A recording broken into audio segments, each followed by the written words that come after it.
Hi there, my name is Mr. Hussain and I am one of the RE consultants for Harris Federation. And this session we're going to look at life after death in the Islam belief section of the AQA spec. So we're going to follow those things that you can see on the screen from the AQA specification checklist.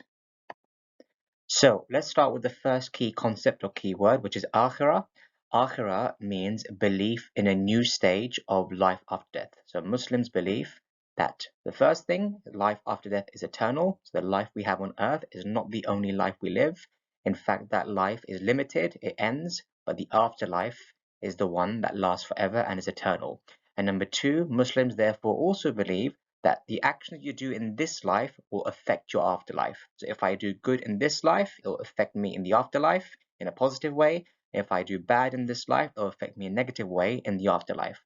If I believe in the akhirah or the afterlife, what does it make me do as a Muslim? So a Muslim may, number one, of course, obey Allah, because if I obey Allah, it will mean that my afterlife will be a positive experience, or I would stay away from sin, because the opposite occurs. If I stay away from sin, and stay away from evil, then I will ensure that in the afterlife it is not negative and I'm not punished in the ways that Islam teaches people may be punished.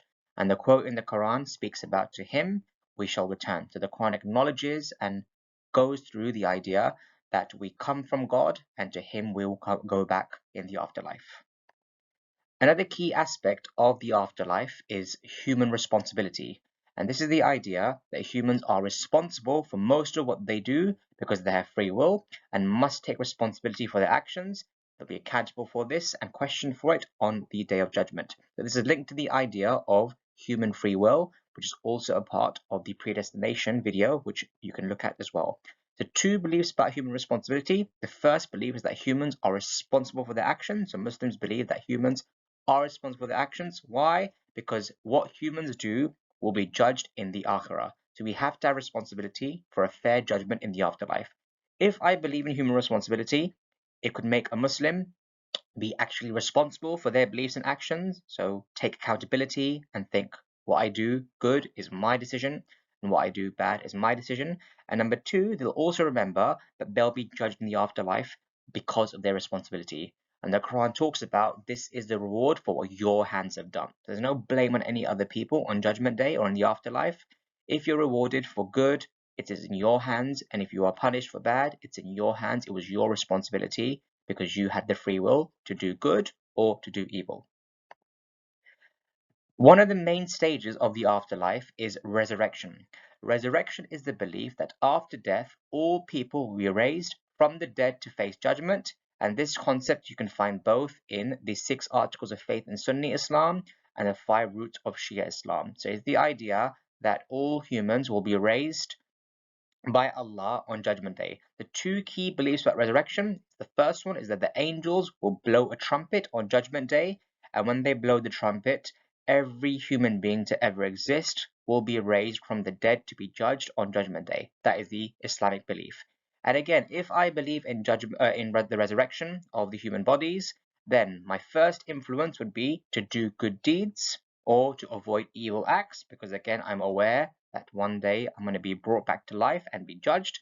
And number two, a Muslim may constantly ask Allah to forgive their sins, again remembering that one day they'll be brought back to life. And the Quran speaks about Allah will raise up all those who are in the graves. So it also shows God's omnipotence or Allah's power, because he has the power to raise all human beings from dust, from ashes, from their state in the grave into a physical form again. Once the resurrection takes place and Judgment Day happens, then Muslims believe, that all human beings are sent to either two places. The first place where you could be sent is heaven. It's referred to as paradise. Jannah, we might refer to it in Arabic, which means paradise. Allah's reward after death for those who have been faithful to Him and repented of their sins. So it's a place where Muslims believe that those who are good are rewarded for their life that they took part in this world. Two beliefs about the afterlife, or about heaven, is that the first belief is that it's a literal physical place. So it's actually a garden with rivers and a physical place that a human being will exist. But other Muslims believe that it is symbolic. It's not a physical place. It is to be in Allah's mercy. So when the Quran speaks about or describes heaven as a physical place, it's just for our human understanding, but we will never actually know what heaven is like. So the Quran uses language for humans to understand.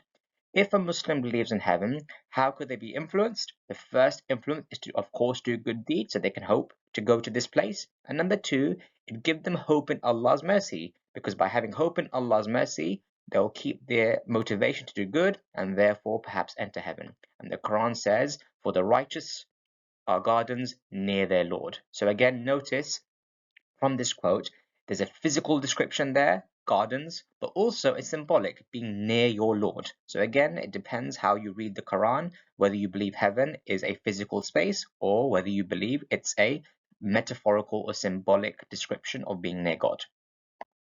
The other destination that Muslims believe a human being can be sent to is hell, and it is known as, in Arabic, Jahannam. It is a place of great suffering after death for those who rejected the Quran's teachings and have led a wicked life, and for some it will last forever. So again, this is a place where the evildoers would go, and it's a place that some Muslims believe that is eternal as well, or it could be a place where someone may spend a portion of time and then eventually enter heaven. So again, two beliefs about hell that Muslims may have. So again, some Muslims may believe it's a literal physical place. So there's actually fire, boiling water, all the descriptions you think of when we think of the word hell. Those are physical things that are there.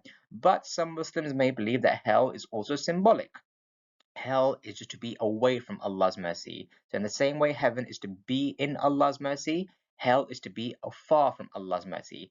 If a Muslim believes in hell, how could they be influenced to act? The first influence would be to, of course, stay away from sin, because they don't want to be punished in this place. And number two, they'd fear Allah's punishment. So before they commit an action, they'd remember Allah's punishment, and it may motivate them to stop doing that act if it was something that was a bad thing.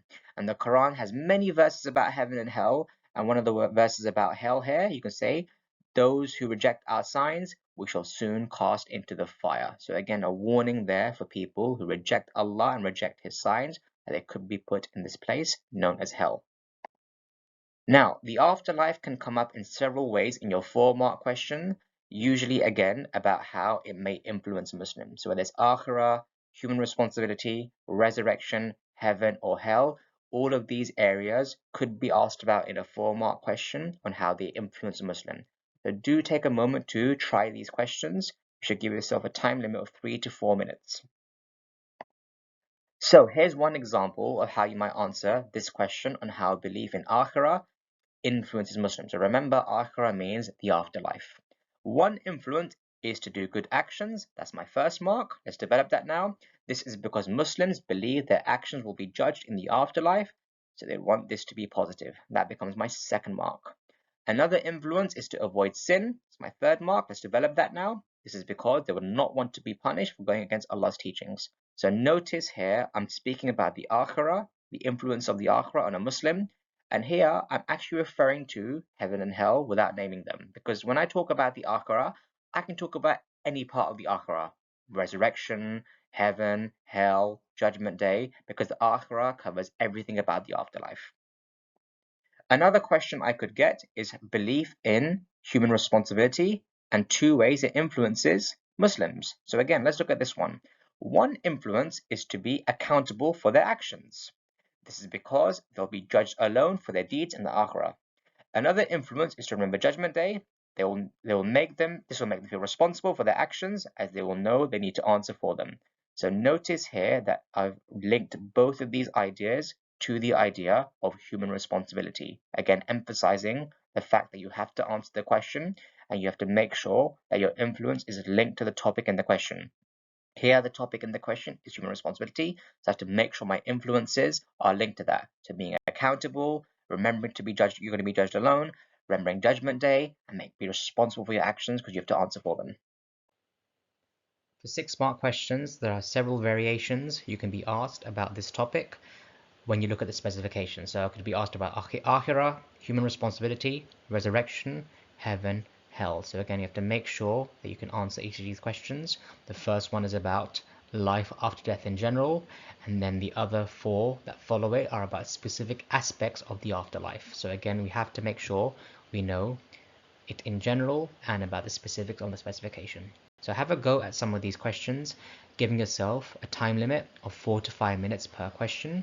So you can pause the video and have a go now. So how will I approach this question? Explain 2 Muslim teachings about the resurrection. One belief is that it is one of the 6 articles of faith in Sunni Islam and 5 roots of Usuluddin in Shia Islam.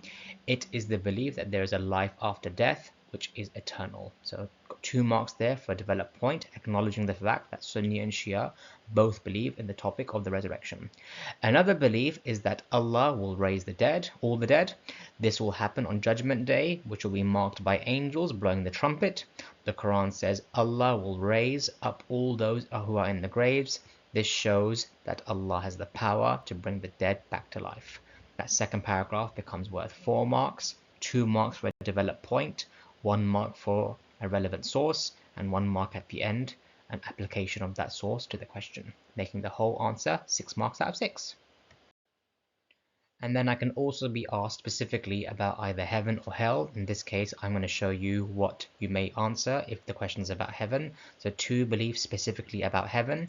One belief is that it is a place of reward. Muslims believe if you are righteous and lived a life according to Allah's teachings, you will enter heaven. That's 2 marks for a developed point. Another belief is that heaven is not a physical place. The Quran says for the righteous are gardens near their Lord. The gardens may not be literal, as some Muslims may believe that this is symbolic to show they will be in Allah's mercy. Now notice that second paragraph, I've done it in a different order of points than other answers I may have done. So I've done the point, I have done the scripture with the source, and then that last bit I kind of explain it and apply it together as one sentence. But I still hit the criteria there. It's a developed point worth 2 marks. I can see a source there worth 1 mark, and I can then see an application at the end, which is also worth 1 mark. So this gets you 6 marks out of 6 for this question.